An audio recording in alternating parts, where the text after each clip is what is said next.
Assalamualaikum warahmatullahi wabarakatuh. Alhamdulillahirabbil alamin. Shallallahu ala sayyidina Muhammadin wa ala alihi wa sahbihi wa barik wa sallim ajma'in. Wa ba'du. Ta'zim kepada Rasulullah SAW, mengagungkan dan memuliakan Sayyidina Muhammad SAW termasuk salah satu amrun, perkara yang wajib bagi seorang mukmin, perkara yang harus bagi seorang mukmin. Bagaimana tidak, beliau adalah Nabi Rasulullah SAW. Al-Quran saja mengajarkan bahwasanya, Allah mengajarkan di dalam Al-Quran bahwasanya janganlah kalian mengeraskan suara kalian di depan Kanjeng Nabi Muhammad SAW, karena gak sama kamu mengeraskan suara di depan Nabi seperti sebagaimana kamu di depan sesamamu atau teman-temanmu yang lainnya. Tidak sama. Mengajarkan Al-Quran supaya kita itu jangan mengangkat suara, mengeraskan suara di depan Nabi Muhammad SAW.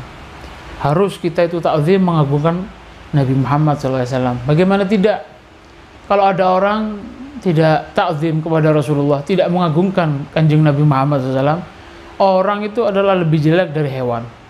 Ya, disebutkan oleh Al-Imam An-Nawawi Al-Bantani dalam tafsirnya Marahul Labid, suatu ketika diriwayatkan dari Sayyidina Abbas satu kisah bahwasanya suatu ketika Nabi itu dhalla fi syi'ab Makkah, suatu ketika Nabi tersesat. Ini tafsir ketika menafsiri ayat wa wajadaka dhallan fahada. Suatu ketika Nabi Muhammad SAW tersesat di satu jalan, wahwa sobi. Pada waktu itu Nabi Muhammad seorang sobi, masih sobi, anak kecil, masih kecil. Akhirnya ketika Nabi ini tersesat atau hilang waktu itu, kakeknya Abdul Muthalib sangat susah, sampai Abdul Muthalib ini sampai bergelantungan di Ka'bah. Maksudnya Ka'bah itu dipegang-pegangi sama Abdul Muthalib sambil sumpah-sumpah kepada Allah supaya dikembalikan cucunya. Abdul Muthalib sambil kata, ya Rab, rudda waladi Muhammad, ya Allah tolong kembalikan anakku Muhammad, katanya Abdul Muthalib. Urdudhu Rabbi wa astani indiyadan, wastani indiyadan, tolong kembalikan ya Allah cucuku Muhammad. Kalau nanti Muhammad itu kembali, saya berjanji mau mengorbankan sesuatu, mau apa ya, kayak nanti kalau Muhammad kembali saya mau begini, yani mau mengorbankan ini, mau nazar atau semacam begitu. Sampai susah Abdul Muthalib. Akhirnya Abdul Muthalib terus gitu yang dikerjakan oleh Abdul Muthalib di Ka'bah sampai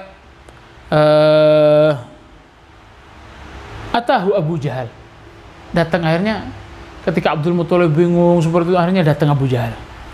Abu Jahal datang kepada Nabi Muhammad kepada Abdul Muthalib ala nagatin, menunggangi, atau Abu Jahal datang waktu itu bersama unta. Wa Muhammad baina yadayh, Muhammad pada waktu itu ada bersama Abu Jahal, Nabi Muhammad SAW. Kemudian wahwa yagul, kemudian Abu Jahal ini lapor sama Abdul Muthalib, la tadri madza tara min ibnik. Ya Abdul Muthalib, ente tahu enggak, nah, Muhammad ini, ente tahu sesuatu enggak dari Muhammad, katanya Abu Jahal kepada Abdul Muthalib. Faqala Abdul Muthalib wali magal, kenapa ente kok ngomong gitu? Abu Jahal ini kayak takjub, kayak kagum. Muhammad ini ada sesuatu yang kayak ada yang lain gitu. Ente tahu enggak, katanya Abu Jahal. Wali magal, Abdul Muthalib ngomong terus, kenapa ente kok ngomong begitu, katanya. Tadi ada kejadian, katanya Abu Jahal, ini anahtun naga. Tadi ketika aku di jalan sana, aku nemu Muhammad ini. Akhirnya ketika ketemu Muhammad, ketika tersesat itu ketemu Abu Jahal, ternyata Nabi Muhammad ini. Tadi ketika aku mau pulang, aku ajak Muhammad ini, untaku itu, katanya Abu Jahal, aku suruh duduk.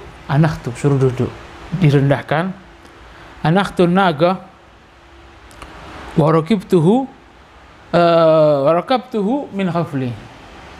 Kemudian Muhammad min khalfi, aku suruh naik di belakangku, katanya. Jadi Abu Jahal ini duduk di untanya, ayo Muhammad ikut, ayo pulang, diajak pulang. Fa'abatin naga, Ketika Nabi Muhammad SAW disuruh bonceng di belakang, disuruh jalan, diajak jalan, abatin nago. Unta saya tidak mau, suruh berdiri tidak mau. Fa'abatin nagah antagum, unta saya ini suruh berdiri tidak mau ternyata. Diulangi sama Abu Jahal begitu, ayo bangun, tidak bangun. Kemudian falamma arkabtuhu amami gamatin nagah, sallallahu alaihi wasallam. Kemudian ketika Abu Jahal sudah kehabisan akal, akhirnya Nabi Muhammad disuruh naik di depan, Abu Jahal di belakang, kayak membonceng bayi gitu. Gamatin nagah. Ketika Nabi Muhammad ditaruh di depan, baru unta ini bisa berdiri. Dan Abu Jahal merasa aneh seperti itu. Sallallahu alaihi wasallam. Wa kana tagul, kemudian aku mendengar, katanya Abu Jahal, unta saya itu berbicara. Seketika itu unta ini berbicara. Ya Ahmad, katanya unta, bodoh kamu ini. Goblok kamu ini, katanya unta ini. Ya Ahmad, huwal imam. Dia Muhammad adalah seorang imam. Fa kaifa yagumu khalfal muqtadi. Mana mungkin seorang imam itu akan duduk atau akan berdiri, akan berada di posisi belakang seorang pengikut. Nabi Muhammad adalah imam, pemimpin dunia akhirat. Dia adalah seorang pemimpin, tidak pantas dia itu ada di belakang orang lain. Sallallahu alaihi wasallam. Ini keagungan Nabi Muhammad SAW. Sampai keistimewaan ini terjadi di depan mata orang yang paling benci sama Nabi Muhammad, yaitu Abu Jahal. Hewan saja berhujjah, mengeluarkan hujjahnya membela Nabi Muhammad agar Nabi Muhammad tidak di belakang seorang yang seorang Abu Jahal. Ini hewan membela sama Nabi Muhammad. Maka kalau ada orang tidak membela Nabi Muhammad, na'udzubillah, kalau dia itu punya iman, mengaku Islam, syahadat, tapi dia itu tidak ta'zim kepada Muhammad, dia itu lebih jelek dari hewan.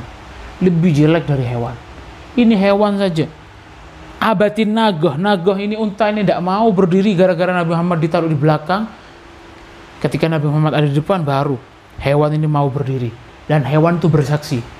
Ya Ahmad, orang yang melecehkan Nabi Muhammad, hewan yang mengatai dia, sumpah serapah kepada dia, ya Ahmad, wahai bodoh kamu ini. Wahai Ahmad, kita tahu sendiri apa artinya Ahmad. Ahmad itu bodoh, goblok, dan semacamnya. Dungu, dungu. Wal imam, ini seorang imam. Fa kaifa yakum khalfal muqtadi. Tak pantas seorang imam itu ada di belakang, katanya. Kemudian akhirnya pulang. Seperti itu kejadiannya sampai datang ke Abdul Muttalib. Inilah termasuk salah satu keistimewaan Kanjeng Nabi Muhammad SAW. Semoga kita diberi oleh Allah Subhanahu wa taala rasa untuk selalu takzim kepada Nabi Muhammad. Na'udzubillah kalau sampai kita itu mengucilkan Nabi Muhammad atau tidak takzim kepada Muhammad SAW. Semoga bermanfaat. Wallahu a'lam bishawab. Wal afu minkum wa sallallahu ala sayyidina Muhammadin wa ala alihi wasallam. Alhamdulillahirabbil alamin. Assalamualaikum warahmatullahi wabarakatuh.